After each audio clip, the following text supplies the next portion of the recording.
ਸੋ 10th class ਉਮੀਦ ਹੈ ਕਿ ਤੁਸੀਂ ਐਗਜ਼ਾਮਸ ਦੀ ਤਿਆਰੀ ਵੀ ਕਰ ਰਹੇ ਹੋਵੋਗੇ। ਸੋ ਚਾਹੇ ਐਗਜ਼ਾਮਸ ਤੁਹਾਡੇ 1 ਮੰਥ ਹੁਣ ਲੇਟ ਹੋਏ ਆ ਹੈ ਨਾ, ਅਸੀਂ ਮਈ 'ਚ ਲੈਣੇ ਸੀ, ਫਿਰ ਛੁੱਟੀਆਂ ਪੈ ਗਈਆਂ, ਹੁਣ ਜੂਨ 'ਚ ਅਸੀਂ ਸ਼ੁਰੂ ਕਰਨ ਜਾ ਰਹੇ ਹਾਂ, ਪਰ ਫਿਰ ਵੀ ਸਿਲੇਬਸ ਹੁਣ ਵੀ ਉਹੀ ਹੈ। ਠੀਕ ਹੈ, ਸੋ 15 ਚੈਪਟਰ ਨੰਬਰ 15 ਹੈ ਨਾ, 6 ਅਤੇ 8। ਠੀਕ ਹੈ ਜੀ, 3 ਚੈਪਟਰ ਹੈ। ਇਹਨਾਂ ਦੇ ਆਬਜੈਕਟਿਵ ਟਾਈਪ ਕੁਐਸਚਨ ਤੁਸੀਂ ਆਪਣੀਆਂ ਗਾਈਡਸ ਦੇ ਪਿੱਛੋਂ ਦੀ ਪੜ੍ਹ ਲੈਣੇ ਆ। ਹੋ ਸਕਦਾ ਕਿ ਮੈਂ ਚੈਪਟਰ ਦੇ ਵਿੱਚੋਂ ਦੀ ਬਣਾ ਕੇ ਵੀ ਪਾਵਾਂ, ਤੁਹਾਨੂੰ ਟਰੂ ਫਾਲਸ ਅਤੇ ਫਿਲਿੰਗ ਦੀ ਬਲੈਂਕਸ ਨਹੀਂ ਹੈ, ਆਬਜੈਕਟਿਵ ਟਾਈਪ ਕੁਐਸਚਨਸ ਹੀ ਆ ਹੈ ਨਾ। ਪੇਪਰ ਦਾ ਸਟਾਈਲ ਦੱਸਿਆ ਹੋਇਆ, ਇੱਕ ਵਾਰੀ ਮੈਂ ਫਿਰ ਦੱਸ ਦਿੰਦੀ ਹਾਂ। 50 ਮਾਰਕਸ ਦਾ ਟੋਟਲ ਪੇਪਰ ਹੈ। 21 ਕੁਐਸਚਨ ਜਿਹੜੇ ਹੈਗੇ ਆ ਉਹ 1 ਮਾਰਕਸ ਦੇ ਹੋਣਗੇ। 5 ਕੁਐਸਚਨ ਜਿਹੜੇ ਹੈਗੇ ਆ 2 ਮਾਰਕਸ ਦੇ, 3 ਕੁਐਸਚਨ 3 ਮਾਰਕਸ ਦੇ ਅਤੇ 2 ਕੁਐਸਚਨ 5 ਮਾਰਕਸ ਦੇ ਹੋਣਗੇ। ਠੀਕ ਹੈ ਜੀ, ਸੋ ਜੋ ਕੁਐਸਚਨ ਭੇਜੇ ਗਏ ਹੈ ਫਿਲਹਾਲ ਉਹਨਾਂ ਵਿੱਚੋਂ ਦੀ ਹੀ ਪੇਪਰ ਹੋਏਗਾ। ਨੋਨ ਬੋਰਡ ਦੇ ਕੁਐਸਚਨ ਨਹੀਂ ਮੈਂ ਹਜੇ ਪਾਏ, ਉਹ ਨੈਕਸਟ ਟਾਈਮ ਮੈਂ ਪਾਇਆ ਕਰਾਂਗੀ। ਹੁਣ ਫਿਲਹਾਲ ਜੋ ਬੋਰਡ ਦੇ ਇੰਪੋਰਟੈਂਟ ਕੁਐਸਚਨ ਹੈ ਉਹਦੇ ਵਿੱਚੋਂ ਦੀ ਹੀ ਪੇਪਰ ਹੋਏਗਾ। ਸੋ ਆਪਣੀ ਤਿਆਰੀ ਸ਼ੁਰੂ ਕਰ ਦਿਓ। ਆਬਜੈਕਟਿਵ ਟਾਈਪ ਕੁਐਸਚਨ ਜੋ ਗਾਈਡਸ ਦੇ ਪਿੱਛੇ ਦਿੱਤੇ ਹੋਏ ਆ ਉਹ ਵੀ ਪੜ੍ਹਨੇ ਆ, ਅਤੇ ਮੈਂ ਆਪਣੇ ਕੋਲੋਂ ਬਣਾ ਕੇ ਵੀ ਆਬਜੈਕਟਿਵ ਟਾਈਪ ਕੁਐਸਚਨ ਪਾ ਸਕਦੀ ਹਾਂ। ਓਕੇ, ਸੋ ਮੇਰਾ ਪੇਪਰ ਤਿਆਰ ਹੈ। ਸੋ ਨਾਓ 5th ਚੈਪਟਰ ਸਾਡਾ ਖਤਮ ਹੋ ਚੁੱਕਾ। ਉਮੀਦ ਹੈ ਕਿ ਤੁਹਾਨੂੰ ਇੰਟਰਸਟਿੰਗ ਲੱਗਾ ਹੋਏਗਾ, ਸਮਝ ਆਇਆ ਹੋਏਗਾ। ਬਹੁਤ ਹੀ ਇੰਟਰਸਟਿੰਗ ਚੈਪਟਰ ਸੀ, ਬਹੁਤ ਹੀ ਅੱਗੇ ਕੰਮ ਆਉਣ ਵਾਲਾ ਚੈਪਟਰ ਹੈ ਇਹ। +1 +2 ਦੇ ਵਿੱਚ ਵੀ ਬਹੁਤ ਕੰਮ ਆਉਂਦਾ ਕੈਮਿਸਟਰੀ ਦੇ ਵਿੱਚ। ਠੀਕ ਹੈ ਜੀ, ਸੋ ਪੀਰੀਓਡਿਕ ਟੇਬਲ ਦੇ ਬਾਰੇ 'ਚ ਸੀ ਸਾਰਾ। ਸੋ ਛੋਟੀਆਂ ਕਲਾਸਾਂ 'ਚ ਵੀ ਅਸੀਂ ਪੀਰੀਓਡਿਕ ਟੇਬਲ ਦੇ ਬਾਰੇ 'ਚ ਪੜ੍ਹਿਆ ਹੁੰਦਾ ਹੈ, ਪੀਰੀਓਡਿਕ ਕਲਾਸੀਫਿਕੇਸ਼ਨ ਆਫ ਐਲੀਮੈਂਟਸ। ਠੀਕ ਹੈ, ਅੱਗੇ ਮੈਂ ਹੁਣ ਕੈਮਿਸਟਰੀ ਦਾ ਫਸਟ ਚੈਪਟਰ ਸ਼ੁਰੂ ਕਰਨ ਲੱਗੀ ਹਾਂ, ਕੈਮੀਕਲ ਰਿਐਕਸ਼ਨਸ ਐਂਡ ਇਕੁਏਸ਼ਨਸ ਹੈ ਨਾ। ਹੁਣ ਕਹਿੰਦੇ ਕਿ ਜੇਕਰ ਅਸੀਂ ਆਪਣੀ ਡੇਲੀ ਲਾਈਫ ਦੇ ਵਿੱਚ ਹੀ ਦੇਖੀਏ ਤਾਂ ਬਹੁਤ ਸਾਰੇ ਕੈਮੀਕਲ ਰਿਐਕਸ਼ਨਸ ਹੋ ਰਹੇ ਹੈ, ਪਰ ਸਾਨੂੰ ਕਈ ਵਾਰੀ ਨਹੀਂ ਪਤਾ ਹੁੰਦਾ। ਠੀਕ ਹੈ, ਜਿਸ ਤਰ੍ਹਾਂ ਕਿ ਗਰਮੀਆਂ ਦੇ ਵਿੱਚ ਦੁੱਧ ਬਾਹਰ ਰਹਿ ਜਾਏ ਜਾਂ ਕੋਈ ਵੀ ਖਾਣ ਵਾਲੀ ਚੀਜ਼ ਬਾਹਰ ਰਹਿ ਜਾਵੇ, ਸਬਜ਼ੀ ਜਿਹੜੀ ਹੈਗੀ ਤੁਸੀਂ ਚਾਹੇ ਕੁੱਕ ਕੀਤੀ ਹੋਈ ਹੈ, ਪਰ ਜੇਕਰ ਉਹ ਜ਼ਿਆਦਾ ਦਿਨ ਲਈ ਬਾਹਰ ਰਹਿ ਜਾਏਗੀ ਗਰਮੀਆਂ ਦੇ ਵਿੱਚ ਰੂਮ ਟੈਂਪਰੇਚਰ 'ਤੇ ਹੀ ਹੈ ਨਾ, ਜੋ ਤੁਹਾਡੇ ਰੂਮ ਦੇ ਵਿੱਚ ਟੈਂਪਰੇਚਰ ਹੁੰਦਾ ਨਾਰਮਲ 25 ਡਿਗਰੀ ਸੈਲਸੀਅਸ ਹੁੰਦਾ ਹੈ ਨਾ, ਤਾਂ ਖਰਾਬ ਹੋ ਜਾਏਗੀ ਚੀਜ਼ ਗਰਮੀਆਂ ਦੇ ਵਿੱਚ, ਕਿਉਂਕਿ ਜਰਮਸ ਪੈਦਾ ਹੋ ਜਾਣਗੇ।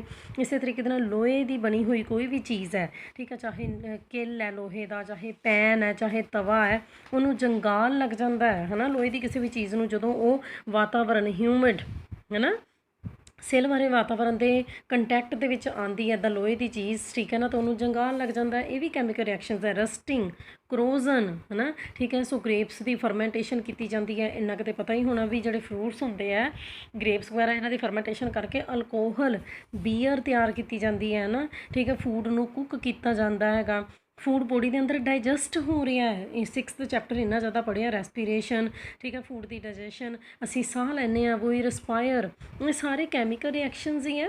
ਫੂਡ ਦੀ ਡਾਈਜੈਸ਼ਨ ਹੋਈ, ਬੋਡੀ ਦੇ ਅੰਦਰ CO2 ਪ੍ਰੋਡਿਊਸ ਹੋਈ ਹੈ ਨਾ, ਸੋ ਗਲੂਕੋਜ਼ ਟੁੱਟਿਆ, ਸੋ ਕੈਮੀਕਲ ਰਿਐਕਸ਼ਨਸ ਹੈ। ਸੋ ਸਾਡੀ ਡੇਲੀ ਲਾਈਫ ਦੇ ਵਿੱਚ ਬਹੁਤ ਸਾਰੇ ਕੈਮੀਕਲ ਰਿਐਕਸ਼ਨਸ ਹੁੰਦੇ ਆ। ਅੱਛਾ, ਕੈਮੀਕਲ ਰਿਐਕਸ਼ਨ ਜਦੋਂ ਕੋਈ ਵੀ ਹੋ ਰਿਹਾ ਹੈ, ਠੀਕ ਹੈ, ਸੋ ਜੋ ਨੈਚੁਰਲੀ ਜੋ ਅਸੀਂ ਪਹਿਲਾਂ ਪ੍ਰੋਡਕਟਸ ਲਏ ਹੁੰਦੇ ਰਿਐਕਟੈਂਟਸ, ਠੀਕ ਹੈ, ਉਹ ਪ੍ਰੋਡਕਟਸ ਬਣੇ ਹੈ। ਠੀਕ ਹੈ ਜੀ, ਮੈਂ ਸਾਰਾ ਸਮਝਾਉਂਗੀ। ਤਾਂ ਚੇਂਜਿਸ ਆਈਆਂ ਨੇ ਹੈ ਨਾ। ਠੀਕ ਹੈ, ਸੋ ਅਸੀਂ ਕਹਿੰਦਾ ਕਈ ਵਾਰੀ ਦੇਖਦੇ ਹਾਂ ਕਿ ਵੀ ਕੈਮੀਕਲ ਰਿਐਕਸ਼ਨਸ ਜਿਹੜੇ ਹੈਗੇ ਆ ਇੱਕਦਮ ਹੋ ਜਾਂਦੇ ਆ, ਸਾਨੂੰ ਕਈ ਵਾਰੀ ਪਤਾ ਵੀ ਨਹੀਂ ਲੱਗਦਾ। ਹੁਣ ਦੁੱਧ ਤੋਂ ਦਹੀਂ ਦਾ ਜੰਮ ਜਾਣਾ, ਇਹ ਵੀ ਇੱਕ ਕੈਮੀਕਲ ਰਿਐਕਸ਼ਨ ਹੈ। ਦੁੱਧ ਕਿੰਨਾ ਪਤਲਾ ਹੁੰਦਾ, ਦਹੀਂ ਤੋਂ ਦੁਬਾਰਾ ਤੁਸੀਂ ਦੁੱਧ ਬਣਾ ਸਕਦੇ ਹੋ? ਨਹੀਂ। ਇਸੇ ਤਰੀਕੇ ਨਾਲ ਤੁਹਾਨੂੰ ਇੱਥੇ ਇੱਕ ਐਕਟੀਵਿਟੀ ਦਿਖਾਈ ਹੋਈ ਹੈ, ਮੈਂ ਬੱਚਿਆਂ ਨੂੰ ਲੈਬ ਦੇ ਵਿੱਚ ਕਰਵਾਉਂਦੀ ਵੀ ਹੁੰਦੀ ਹਾਂ। ਠੀਕ ਹੈ, ਸੋ ਬਰਨਰ ਲਿਆ, ਟੋਂਗ ਲਿਆ, ਮੈਗਨੀਸ਼ੀਅਮ ਰੀਬਨ। ਇਹ ਐਕਚੁਅਲੀ ਕੀ ਹੈ ਕਿ ਪਤਲਾ ਜਿਹਾ 2 ਸੈਂਟੀਮੀਟਰ ਲੌਂਗ ਹੈ ਨਾ, ਮੈਗਨੀਸ਼ੀਅਮ ਦੀ ਇੱਕ ਸਟਿਕ ਕਹਿ ਲਓ ਛੋਟੀ ਜੀ, ਉਹਨੂੰ ਮੈਗਨੀਸ਼ੀਅਮ ਨਾ ਰੀਬਨ ਕਿਹਾ ਜਾਂਦਾ। ਇਹ ਪਤਲਾ ਜਿਹਾ ਰੀਬਨ ਵਰਗਾ ਹੁੰਦਾ ਨਾ, ਇਸ ਕਰਕੇ। ਠੀਕ ਹੈ, ਸੋ ਮੈਗਨੀਸ਼ੀਅਮ ਦੀ ਇੱਕ ਛੋਟਾ ਜਿਹਾ ਟੁਕੜਾ ਤੁਸੀਂ ਲੈਣਾ ਹੈਗਾ, 2 ਸੈਂਟੀਮੀਟਰ ਲੌਂਗ ਲੈਣਾ, ਉਹਨੂੰ ਸੈਂਡ ਪੇਪਰ ਨਾਲ ਥੋੜ੍ਹਾ ਰਬ ਕਰ ਲੈਣਾ ਪਹਿਲਾਂ ਹੈ ਨਾ। ਸੈਂਡ ਪੇਪਰ ਖੁਦਰਾ ਜਿਹਾ ਹੁੰਦਾ ਸੈਂਡ ਪੇਪਰ, ਠੀਕ ਹੈ। ਸੋ ਉਹ ਜਿਵੇਂ ਤੁਸੀਂ ਜਿਹੜੇ ਕਲੀ ਵਗੈਰਾ ਉਤਾਰਦੇ ਆ, ਦੇਖਿਆ ਨਾ, ਰੇਗ ਮਾਰਕ ਫੇਰਦੇ ਆ ਹੈ ਨਾ, ਇਸੇ ਤਰੀਕੇ ਦੇ ਨਾਲ ਸੈਂਡ ਪੇਪਰ ਵੀ ਹੁੰਦਾ ਹੈ। ਠੀਕ ਹੈ, ਸੋ ਉਹਨੂੰ ਟੋਂਗ ਦੇ ਨਾਲ ਪਕੜ ਕੇ ਜਦੋਂ ਉਹਨੂੰ ਗਰਮ ਕੀਤਾ, ਹੀਟ ਕੀਤਾ ਨਾ, ਅਤੇ ਬੜੀਆਂ ਸਾਰੀਆਂ ਨਾ ਵਾਈਟ ਕਲਰ ਦੀਆਂ ਫਿਊਮਸ ਨਿਕਲਦੀਆਂ, ਧੂੰਆਂ ਵਾਈਟ ਕਲਰ ਦਾ ਨਿਕਲਦਾ, ਅਤੇ ਥੱਲੇ ਪੈਟਰੀ ਡਿਸ਼ ਦੇ ਵਿੱਚ ਕੀ ਡਿੱਗ ਗਿਆ ਹੈਗਾ? ਮੈਗਨੀਸ਼ੀਅਮ ਆਕਸਾਈਡ ਹੈ ਨਾ, ਵਾਈਟ ਕਲਰ ਦਾ ਪਾਊਡਰ ਡਿੱਗ ਗਿਆ ਹੈਗਾ, ਤਾਂ ਮੈਗਨੀਸ਼ੀਅਮ ਆਕਸਾਈਡ ਬਣ ਗਿਆ ਹੈ ਨਾ। ਬਰਨਿੰਗ ਹੋਈ ਮੈਗਨੀਸ਼ੀਅਮ ਰੀਬਨ ਦੀ ਇਨ ਏਅਰ। ਕਿੱਥੇ ਹੋਈ ਹੈ? ਮੇਨ ਗੱਲ ਇਕੱਲਾ ਮੈਗਨੀਸ਼ੀਅਮ ਰੀਬਨ ਨਹੀਂ ਸੀਗਾ, ਤਾਂ ਹੀ ਮੈਂ ਤੁਹਾਨੂੰ ਕੈਮੀਕਲ ਰਿਐਕਸ਼ਨ ਦਿਖਾਉਂਦੀ ਹਾਂ ਪਿੱਛੇ। ਏਅਰ ਦੇ ਵਿੱਚ ਮੈਗਨੀਸ਼ੀਅਮ ਰੀਬਨ ਬਲਿਆ, ਠੀਕ ਹੈ, ਅਤੇ ਨੀਚੇ ਕੀ ਇਕੱਠਾ ਹੋ ਗਿਆ? ਵਾਚ ਗਲਾਸ ਦੇ ਵਿੱਚ। ਇਹਨੂੰ ਕੀ ਕਹਿੰਦੇ ਆ? ਵਾਚ ਗਲਾਸ ਕਹਿੰਦੇ ਆ, ਲੈਬ ਦੇ ਵਿੱਚ ਹੁੰਦੀ ਹੈ। ਠੀਕ ਹੈ, ਸੋ ਉਹਦੇ 'ਚ ਮੈਗਨੀਸ਼ੀਅਮ ਆਕਸਾਈਡ ਬਣ ਕੇ ਥੱਲੇ ਪਾਊਡਰ ਗਿਰ ਗਿਆ। ਠੀਕ ਹੈ, ਸੋ ਕਿਸ ਤਰੀਕੇ ਦਾ, ਕਿਉਂਕਿ 에ਅਰ ਸੀ, ਮੈਗਨੀਸ਼ੀਅਮ ਦਾ ਹੁਣ ਤੁਸੀਂ 5th ਚੈਪਟਰ ਕਰ ਹੀ ਚੁੱਕੇ ਹੋ, ਤੁਹਾਨੂੰ ਪਤਾ ਹੋਣਾ ਚਾਹੀਦਾ ਮੈਗਨੀਸ਼ੀਅਮ ਦਾ ਸਿੰਬਲ। 에ਅਰ ਦੇ ਵਿੱਚ ਬਰਨ ਕੀਤਾ, 에ਅਰ 'ਚ ਕੀ ਹੁੰਦੀ ਹੈ ਆਕਸੀਜਨ O2, ਠੀਕ ਹੈ, ਤਾਂ ਕੀ ਬਣ ਗਿਆ MgO, ਮੈਗਨੀਸ਼ੀਅਮ ਆਕਸਾਈਡ।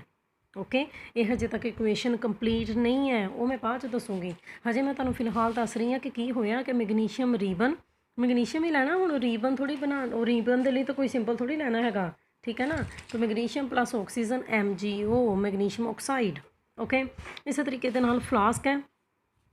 ਹੁਣ ਕਿਉਂਕਿ ਡਾਇਗਰਾਮੈਟਿਕਲੀ ਆਉਣ ਲੱਗ ਪਿਆ ਪੇਪਰ ਬਹੁਤ ਜ਼ਿਆਦਾ, ਠੀਕ ਹੈ। ਸੋ ਇਸ ਤਰੀਕੇ ਦੇ ਨਾਲ ਤੁਹਾਨੂੰ ਡਾਇਗਰਾਮ ਦਿੱਤੀ ਹੋਣੀ ਹੈ, ਤੁਹਾਨੂੰ ਇਹ ਕਿਹਾ ਜਾ ਸਕਦਾ ਕਿ ਇੱਦਾਂ ਲਾਈਨਾਂ ਖਿੱਚ ਕੇ ਕਿਹਾ ਜਾ ਸਕਦਾ ਇਹਨੂੰ ਲੇਬਲ ਕਰੋ, ਇਹਨੂੰ ਲੇਬਲ ਕਰੋ, ਲੇਬਲਿੰਗ ਕਰੋ, ਠੀਕ ਹੈ। ਡਾਇਗਰਾਮ ਕੀ ਸ਼ੋਅ ਕਰ ਰਹੀ ਹੈ ਅਤੇ ਇਸ ਡਾਇਗਰਾਮ ਦੇ ਵਿੱਚ ਕਿਹੜੀ ਗੈਸ, ਜਦੋਂ ਇਹ ਕੈਮੀਕਲ ਰਿਐਕਸ਼ਨ ਹੋ ਰਿਹਾ, ਕਿਹੜੀ ਗੈਸ ਪ੍ਰੋਡਿਊਸ ਹੋ ਰਹੀ ਹੈ, ਸਮਝਦੇ ਪਏ ਹੋ। ਤਾਂ ਕੀ ਐਕਟੀਵਿਟੀ ਹੈ ਬੱਚੇ, ਜ਼ਿੰਕ ਜਿਹੜੀ ਐਲੀਮੈਂਟ ਹੈਗੀ ਨਾ, ਉਹਦੇ ਛੋਟੇ ਛੋਟੇ ਗ੍ਰੈਨਿਊਲਸ ਲੈ ਲੈਣੇ ਹੈ, ਜ਼ਿੰਕ ਦੇ ਛੋਟੇ ਛੋਟੇ ਟੁਕੜੇ ਲੈ ਲੈਣੇ ਆ, ਉਹਦੇ ਵਿੱਚ ਡਿਲਿਊਟ ਸਲਫਿਊਰਿਕ ਐਸਿਡ ਪਾ ਦੇਣਾ, ਠੀਕ ਹੈ।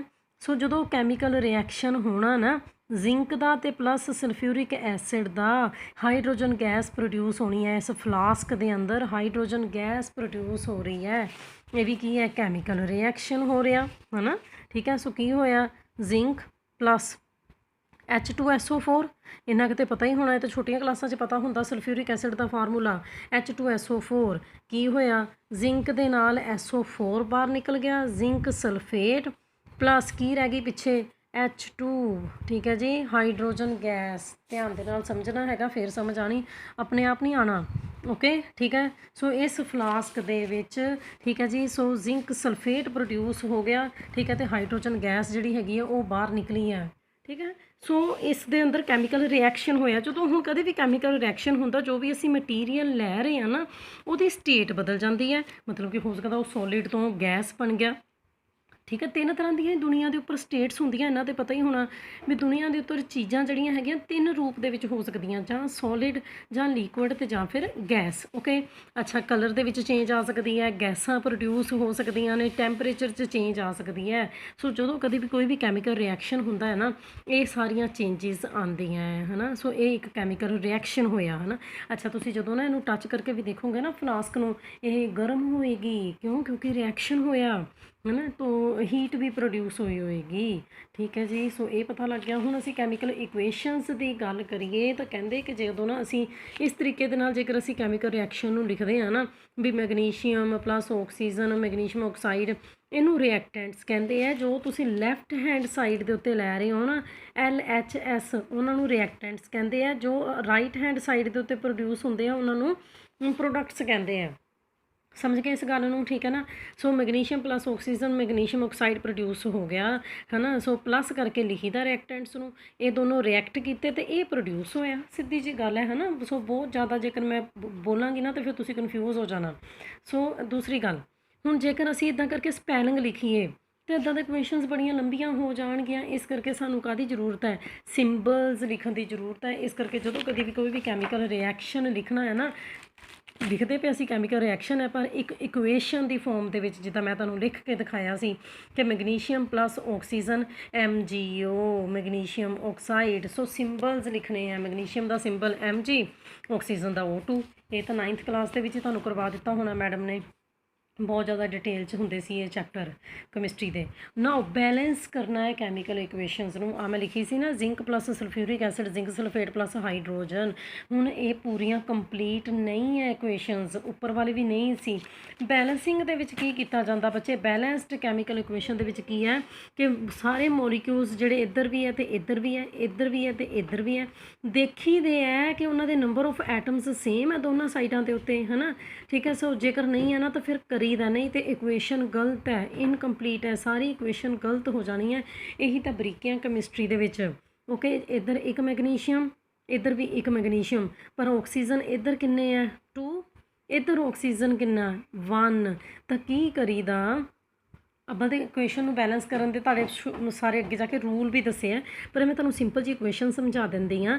ਇੱਧਰ ਆਕਸੀਜਨ ਕਿੰਨੀਆਂ 2, ਤਾਂ ਕੀ ਕਰੋ, ਇਹਦੇ ਅੱਗੇ 2 ਲਾਣਾ ਹੈ। ਕਦੀ ਵੀ ਆਕਸੀਜਨ ਦੇ ਪੈਰਾਂ 'ਚ ਨਹੀਂ ਲਾ ਦੇਣਾ ਜਾ ਕੇ 2, ਉਹ ਤਾਂ ਪਹਿਲਾਂ ਹੀ ਲੱਗਿਆ ਹੋਇਆ ਸੀ ਤਾਂ ਠੀਕ ਸੀ।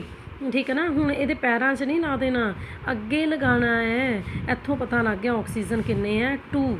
अच्छा हुण जदों पर असीं इस पूरे मॉलीक्यूल MgO दे अगे 2 लाया, हुण इकल्ली ऑक्सीजन 2 नहीं है, मैगनीशियम भी 2 है। सो हुण फिर सानूं इधर भी बैलेंस करना पेगा मैगनीशियम नूं भी। एक बारी करके ध्यान नाल देखना है, दोनों साइडां दे उत्ते एटम्स बैलेंस होने चाहिए, क्योंकि फिर मास सेम नहीं ना हो पाता। तो ये अगे भी 2 लगा दो। हुण इक्वेशन बैलेंस है। जे तुसीं इत्थे ला दिता सी 2, इत्थे ना लांदे तां भी सारी इक्वेशन गलत हो जानी सी, कोई नंबर नहीं सी मिलना। इस तरीके दे नाल इधर देख लीए, जदों कदी भी इक्वेशन नूं बैलेंस करीदा है, ठीक है। सो बैलेंस करन वेलिਆਂ की देखीदा, ਜਿਹੜੇ नंबर ऑफ एटम्स ज़्यादा मात्रा 'ਚ है ना उन्हां नूं पहिलां देखीदा हुंदा है ना, ठीक है। जिवें SO4 ਇਹਦੇ ਵਿੱਚ तो देखो पूरा मॉलीक्यूल ਚੱਕ ਲਓ, SO4 ठीक है। हाइड्रोजन इधर किन्नियां H2, इधर भी H2। जिंक किन्ना 1 SO4 ਦਾ ਮੋਲੀਕੂਲ किन्ना 1 ਇਹ इक्वेशन बैलेंस्ड है। ਇਹਨੂੰ बैलेंस करने की जरूरत नहीं है, ये भी कोई जरूरी नहीं हैगा कि इक्वेशनस ਨੂੰ बैलेंस करना ही करना। देखो टेबल बना के दिखाता ਤੁਹਾਨੂੰ, दोनों साइडों के उत्ते जिंक 1 दोनों साइडां समझते हुण। Left hand side right hand side, left hand side right hand side, ठीक है जी। Left hand side right hand side reactants ਜਿਹੜੇ 2 जने रिएक्ट करन लगे हैं तो प्रोडक्ट्स प्रोड्यूस हो रहे हैं, ठीक है जी। हाइड्रोजन 2 सल्फर 1 ऑक्सीजन 4 इन्हों कल्ले कल्ले भी कर सकते हैं ना। ये देखियो हुण तुसीं अगे जाके जिद्दां जिद्दां बैलेंसिंग करोगे ना तुहानूं समझ आएगी, ठीक है जी। सल्फर 1 ऑक्सीजन 4 दोनों साइडों के उत्ते। इस तरीके दे नाल तुहानूं एक इक्वेशन दी हुई है Fe प्लस वाटर Fe2O3, ठीक है जी, O4 Fe3O4 प्लस हाइड्रोजन, है ना। सो हुण इस इक्वेशन नूं असीं बैलेंस करना है। किस तरीके दे नाल करना, बैलेंसिंग दे रूल्स है कुछ। ਹੁਣ ਜਦੋਂ ਅਸੀਂ ਇਸ ਇਕੁਏਸ਼ਨ ਨੂੰ ਬੱਚੇ ਬੈਲੈਂਸ ਕਰਨਾ ਨਾ, Fe3 plus Fe plus water, ਠੀਕ ਹੈ। ਸੋ Fe3O4 ਪਲੱਸ ਹਾਈਡਰੋਜਨ, ਹੈ ਨਾ। ਸੋ ਹੁਣ ਇਸ ਇਕੁਏਸ਼ਨ ਨੂੰ ਜਦੋਂ ਬੱਚੇ ਅਸੀਂ ਬੈਲੈਂਸ ਕਰਨਾ ਨਾ, ਇਹਦੇ 'ਚ ਰੂਲਸ ਦਿੱਤੇ ਹੋਏ ਆ, ਹੈ ਨਾ। ਮੈਂ ਤੁਹਾਨੂੰ ਸਮਰਾਈਜ਼ ਕਰਕੇ ਹੀ ਦੱਸੂਗੀ ਕੀ ਕਰੀਦਾ। ਕਿ ਸਭ ਤੋਂ ਪਹਿਲਾਂ ਨਾ ਉਹ ਐਟਮ ਦੇਖਣਾ ਜਿਹੜਾ ਨੰਬਰ ਦੇ ਵਿੱਚ ਜ਼ਿਆਦਾ ਹੈ। ਜੇਕਰ ਤੁਸੀਂ ਦੇਖ ਰਹੇ ਹੋ ਤਾਂ ऑक्सीजन इधर 4 है ना, समझते पे हो। तो जद कि इधर ऑक्सीजन कितनी है 1 है सिर्फ, ठीक है। सो पहला हमेशा ही बैलेंसिंग जी हैगी है ना वो पेंसिल दे नाल करया करो, क्योंकि किते चेंज भी करनी पै सकदा नंबर तुहानूं, समझते पे हो, ठीक है जी। सो इत्थे ऑक्सीजन मैं तुहानूं दिखांदी हां, Fe पता सिंबल किदा हुंदा Fe, देखियो पीरियोडिक टेबल च Fe प्लस H2O, ठीक है जी, Fe3O4 प्लस हाइड्रोजन। ये है इक्वेशन बैलेंस करनी है असी। मैं की क्या सब तो पहला वो देखी थे जेड़ा एटम्स ज़्यादा है नंबर च, इन्हां सारियां विचों ऑक्सीजन 4 है, ठीक है जी। इधर ऑक्सीजन कितनी है 1 है, ये अगे मैं 4 लगा देंदी हाँ, गल समझ गए, ठीक है। अच्छा हुण हाइड्रोजन बैलेंस कर लेंदे आ। ਹੁਣ ਜਦੋਂ ਬੱਚੇ ਇਹਦੇ ਅੱਗੇ 4 ਲਗਾ ਦਿੱਤਾ, ਠੀਕ ਹੈ। ਆਕਸੀਜਨ ਤਾਂ 4 ਹੋ ਗਈਆਂ, ਪਰ ਹਾਈਡਰੋਜਨ ਦਾ ਨੰਬਰ ਵੱਧ ਜਾਣਾ, ਕਿਉਂਕਿ ਮੈਂ ਤੁਹਾਨੂੰ ਸਮਝਾਇਆ ਜੋ ਤੁਸੀਂ ਪੂਰੇ ਮੋਲੀਕਿਊਲ ਦੇ ਅੱਗੇ ਲਗਾਓਗੇ ਨਾ ਉਹ ਦੋਨਾਂ ਦੇ ਉੱਤੇ ਅਪਲਾਈ ਹੋਣਾ। ਇਹ ਸਿਰਫ ਆਕਸੀਜਨ ਹੀ 4 ਨਹੀਂ ਹੋਏ, ਇਹ 4 ਹਾਈਡਰੋਜਨਾਂ ਵੀ ਵੱਧ ਗਈਆਂ। ਪਰ ਬੱਚੇ ਇਹਨੂੰ ਹੁਣ ਤੁਸੀਂ ਇਕੱਲੀਆਂ 4 ਹਾਈਡਰੋਜਨ ਨਹੀਂ ਨਾ ਕਹਿਣਾ, ਹਾਈਡਰੋਜਨ ਦੇ ਪੈਰ ਦੇ ਵਿੱਚ 2 ਲੱਗਾ ਹੋਇਆ, ਇਹਨੂੰ ਮਲਟੀਪਲਾਈ ਕਰ ਦੇਣਾ, 4 दूनी 8। इस गल नूं समझ जो बस, ठीक है। ऑक्सीजन 4 ही है क्योंकि ऑक्सीजन के पैर च कुछ नहीं है, ठीक है जी। ऑक्सीजन 4 ही है, पर इतने हाइड्रोजन कितनियां हो गई 8। ओके हुण इधर वाले पासे देख लीए, हुण इधर आ जाओ। इधर हाइड्रोजन कितनियां ने सिर्फ 2। हुण मैं ये अगे की लगावां कि इधर भी हाइड्रोजन 8 हो जाए, तो मैनूं लगता कि हर बच्चे नूं पता कि 2 नूं 4 नाल मल्टीप्लाई करो तो फिर हुंदा 8 हो गया। ऑक्सीजन इधर भी 4 इधर भी 4, हाइड्रोजन इधर 8 इधर भी 8। हुण रह गई Fe, इधर Fe राइट हैंड साइड तो Fe कितना 3 है, तो इधर कितनी है 1 है। की करा ये अगे 3 लगा दा। सो इस तरीके दे नाल ताड़ी इक्वेशन बैलेंस हो के की बन गई 3 मोलीक्यूल Fe, 4 मोलीक्यूल वाटर, ਠੀਕ ਹੈ ਜੀ। ਇੱਕ ਮੋਲੀਕੂਲ Fe3O4 ਦਾ ਤੇ 4 ਹਾਈਡਰੋਜਨ, ਸਮਝਦੇ ਪਏ ਹੋ, ਠੀਕ ਹੈ। ਸੋ ਇਸ ਤਰੀਕੇ ਦੇ ਨਾਲ ਇਕੁਏਸ਼ਨ ਬੈਲੈਂਸ ਹੋ ਗਈ ਹੈ। ਸੋ ਇਹਨਾਂ ਗੱਲਾਂ ਨੂੰ ਤੁਸੀਂ ਸਮਝਣਾ। ਇਸੇ ਤਰੀਕੇ ਦੇ ਨਾਲ ਕਹਿੰਦੇ ਕਿ ਨਾ ਜਦੋਂ ਇਕੁਏਸ਼ਨ ਐਂਡ 'ਚ ਲਿਖ ਦਿੱਤੀ ਜਾਂਦੀ ਹੈ ਨਾ, ਸੋ ਅਸੀਂ ਸਟੇਟ ਵੀ ਦੱਸਦੇ ਹਾਂ। ਆਇਰਨ ਸੋਲਿਡ ਹੈ ਤੇ ਐਸ ਲਗਾਉਂਦੇ ਹਾਂ। ਵਾਟਰ ਜੇਕਰ ਗੈਸ ਦੀ ਫੋਮ ਦੇ ਵਿੱਚ ਹੈ, ਤੈਨੂੰ ਪਤਾ ਨਾ ਪਾਣੀ ਜਿਹੜਾ ਹੈਗਾ ਉਹ ਸਟੀਮ ਬਣ ਜਾਂਦਾ, ਵੇਪਰ ਬਣ ਜਾਂਦੇ ਤਾਂ ਗੈਸ ਹੀ ਹੁੰਦੀ ਹੈ, ਠੀਕ ਹੈ। ਸੋ ਜੀ ਲਗਾਉਣੀ ਹੈ, ਫਿਰ ਸੋਲਿਡ, ਐਸ ਲਗਾਉਣਾ ਹੈ, ਜੀ ਲਗਾਉਣੀ। ਅਤੇ ਜੇਕਰ ਠੀਕ ਹੈ ਜੀ ਕੋਈ ਵੀ ਤੁਹਾਡਾ ਰਿਐਕਟੈਂਟ ਜਾਂ ਮੋਲੀਕਿਊਲ ਲਿਕੁਇਡ ਹੈ, ਜਿਵੇਂ ਦੇਖੋ ਕਾਰਬਨ ਡਾਈਆਕਸਾਈਡ ਪਲੱਸ ਵਾਟਰ ਹੈ ਨਾ, ਇਹ ਫੋਟੋਸਿੰਥਸਿਸ ਦਾ ਰਿਐਕਸ਼ਨ ਹੈ ਕਿ ਨਹੀਂ, 6 ਚੈਪਟਰ 'ਚ ਕਰਵਾਇਆ ਹੋਇਆ। ਸੋ ਇੱਥੇ ਕਾਰਬਨ ਡਾਈਆਕਸਾਈਡ ਨਾ ਐਕੁਅਸ ਹੈ। ਐਕੁਅਸ ਦਾ ਮਤਲਬ ਡਿਜ਼ੋਲਵਡ ਹੋਈ ਪਈ ਹੈ, ਵਾਟਰ ਦੇ ਵਿੱਚ ਘੁਲੀ ਹੋਈ ਹੈ ਨਾ। ਵਾਟਰ ਇੱਥੇ ਲਿਕੁਇਡ ਹੈ, ਇਸ ਕਰਕੇ ਸਿੰਬਲ ਕੀ ਲਗਾ ਦਿੱਤਾ, ਐਲ। ਸੋ ਸਿੱਧੀ ਜੀ ਗੱਲ ਹੈ ਕਿ ਜੋ ਵੀ ਤੁਸੀਂ ਰਿਐਕਟੈਂਟ ਅਤੇ ਪ੍ਰੋਡਕਟਸ ਠੀਕ ਹੈ ਨਾ ਬਣਾਏ ਹੈ, ਯੂਜ਼ ਕੀਤੇ ਹੈ, ਉਹਨਾਂ ਦੀ ਸਟੇਟ ਵੀ ਦੱਸਣੀ ਹੈ। ਕਾਰਬਨ ਮੋਨੋਕਸਾਈਡ ਗੈਸ ਹੈ, ਇੱਥੇ ਹਾਈਡਰੋਜਨ ਵੀ ਗੈਸ ਹੈ, ਠੀਕ ਹੈ। ਮਿਥਾਈਲ ਅਲਕੋਹਲ ਬਣੀ, ਉਹ ਲਿਕੁਇਡ ਹੈ, ਸੋ ਐਲ ਪਾ ਦਿੱਤਾ। ਸੋ ਇਸ ਤਰੀਕੇ ਦੇ ਨਾਲ ਇੱਥੇ ਤੱਕ ਟੌਪਿਕ ਨੂੰ ਸਮਝੋ। ਜੇਕਰ ਕੁਝ ਸਮਝ ਨਹੀਂ ਆਇਆ ਤਾਂ ਤੁਸੀਂ ਮੈਨੂੰ ਪੁੱਛ ਸਕਦੇ।